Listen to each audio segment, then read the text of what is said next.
السلام علیکم ورحمۃ اللہ وبرکاتہ۔ 2025 گزر چکا ہے، 2026 ہمیں آواز دے رہا ہے، ہمارے سامنے ہے، مگر سوال یہ ہے کہ کیا صرف ہم سال بدل رہے ہیں یا خود کو بھی بدلیں گے؟ اسلام ہمیں جشن نہیں محاسبہ سکھاتا ہے۔ نبی کریم صلی اللہ تعالیٰ علیہ وسلم نے ارشاد فرمایا، عقل مند وہ ہے جو اپنے نفس کا حساب کرے۔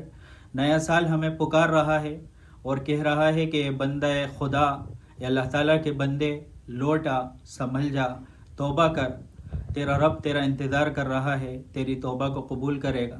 2026 میں ہم اپنے رب سے 3 وعدے کریں کہ ہم نماز وقت پر پڑھیں گے، قرآن سے روزانہ رشتہ رکھیں گے کہ کچھ نہ کچھ قرآن کی آیتیں ہم روزانہ پڑھیں گے، اس کا معمول بنائیں گے، اور سب سے اہم جو تیسرا وعدہ ہے وہ یہ ہے کہ ہم حرام کاموں سے بچیں گے، نظر کی حفاظت کریں گے، اپنے جسم کی حفاظت کریں گے، اپنے رزق کی حفاظت کریں گے کہ حرام کا لقمہ ہماری جیب میں ہمارے منہ میں نہ جائے اور حرام کی کمائی ہمارے جیب میں نہ جائے۔ یہ سب سے اہم وعدہ ہے۔ یاد رکھیں کہ وقت اللہ کی امانت ہے، جو گزر گیا وہ لوٹ کر نہیں آنے والا ہے، ایک پل بھی انسان کو پچھلا نہیں ملنے والا ہے۔ تو اپنے رب سے دعا کریں، 2026 کے آغاز میں ہم اپنے رب سے دعا کریں کہ اللہ تعالی ہم اس سال کو 2026 کو ہمارے لیے ہدایت، مغفرت، رحمت اور اصلاح کا سال بنائیں۔